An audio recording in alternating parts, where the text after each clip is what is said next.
नमस्कार, आप देख रहे हैं एम न्यूज 24/7। पेश है आज की सुर्खियां। तबादले में लेन देन की शिकायत पर मुख्यमंत्री का एक्शन। राजस्व व भूमि सुधार विभाग में 27 से 30 जून 2020 के बीच हुए तबादलों पर मुख्यमंत्री के आदेश से रोक लगा दी गई है। इसमें 255 सीओ हैं।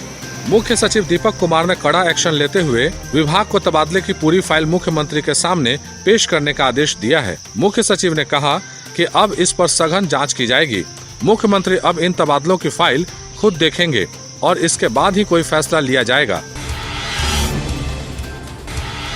बिहार में श्रावणी मेला के आयोजन पर रोक। बिहार के सभी शिव मंदिरों में बिहार धार्मिक न्यास पार्षद ने श्रावणी मेला के आयोजन पर रोक लगा दी है। आदेश में कहा गया है कि श्रावणी मेला में श्रद्धालुओं का विशाल जनसमूह भाग लेता है, जिससे कोरोना वायरस फैलने की आशंका है। साथ ही निर्णय लिया गया कि सभी शिव मंदिर जहां श्रावण मेला, जलाभिषेक या कांवड़ यात्रा का आयोजन होता है को 4 अगस्त तक बंद कर दिया जाए। धार्मिक परिषद ने सभी श्रद्धालुओं से आग्रह किया है कि वे अपने घरों में ही रहकर पूजा अर्चना करें। राज्य में संक्रमितों की संख्या 11,000 के पार, 88वीं मौत भी।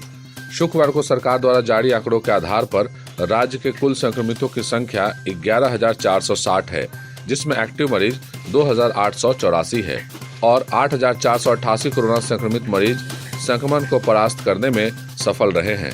हमें और सतर्क रहने की जरूरत है। चुनावी समर में राहुल का स्टैंड। कांग्रेस नेता राहुल गांधी ने बिहार कांग्रेस के नेताओं को हर हाल में 31 जुलाई तक गठबंधन और सीटों का स्वरूप सार्वजनिक कर देने का निर्देश दिया है। उन्होंने स्पष्ट कहा है कि जितनी जरूरत हमें बिहार में अलायंस की है, उससे कम राजद को भी नहीं है।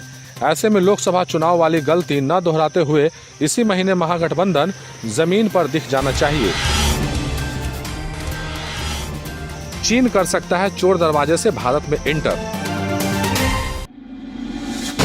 लद्दाख सीमा पर भारत और चीन के बीच जो समस्या खड़ी है, उसके फौरी निदान की कोशिश जारी है, मगर इससे इतर भी कई मोर्चे हैं जिन पर दोनों देश के बीच तल्खियां बढ़ सकती है।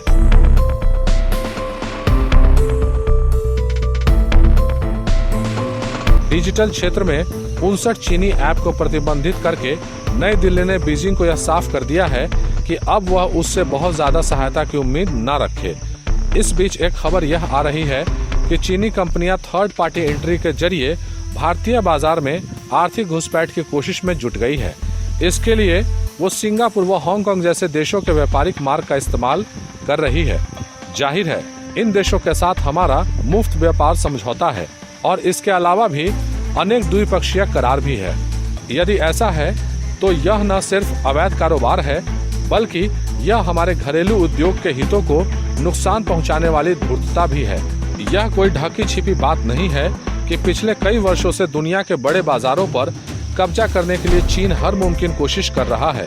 एशिया और अफ्रीका के छोटे छोटे देशों को बड़े कर्ज देकर या तरह तरह की परियोजनाओं में निवेश के जरिए वह पहले ही अपना आर्थिक उपनिवेश बना चुका है, पर बड़े बाजारों में उसकी दाल नहीं गल रही। अमेरिका ने टैरिफ वार छेड़कर उसे काफी हद तक झुकने को बाध्य भी किया है। ऐसे में भारतीय बाजार में यदि चीन चोर दरवाजे से सेंध लगाने में कामयाब हुआ तो हमारे घरेलू उद्योग धंधों को वह काफी आघात पहुंचा सकता है। खासकर लघु एवं मध्यम श्रेणी के उद्योग के लिए उसके उत्पादों का सामना करना असंभव हो जाएगा। बड़े पैमाने पर रोजगार पैदा करने की चुनौती झेल रहा देश इस स्थिति से निपटने के लिए फिलहाल तैयार नहीं है। चीन हमारे लिए लगातार चुनौतियां खड़ा कर रहा है, न सिर्फ वैश्विक मंच पर बल्कि हमारे करीबी पड़ोसियों के मामले में भी। अब जब हमारे आर्थिक हितों को चोर दरवाजे से नुकसान पहुंचाने की बातें आ रही है, तो अब वक्त आ गया है कि उससे जुड़े तमाम मोर्चा पर पैनी निगाह रखने और त्वरित फैसले लेने में समर्थ एक मुकम्मल विंग का गठन किया जाए। भौगोलिक सीमाओं के अलावा डिजिटल दुनिया व अन्य आर्थिक क्षेत्रों में भी बेकाबू हो रही चीनी महत्वाकांक्षाओं को लगाम लगाने का यही सबसे मुफीद वक्त है। चीन के साथ अपने व्यापार घाटे को कम करने की कवायदों को गति देने के अलावा हमें उन छिद्रों को भी बंद करने की जरूरत है जिधर से हमारे हितों को हानि पहुंच रही है। चीन को समझाना ही होगा कि भारत अब उसके किसी छल का शिकार नहीं बन सकता, अतः उसे सुधरने की जरूरत है।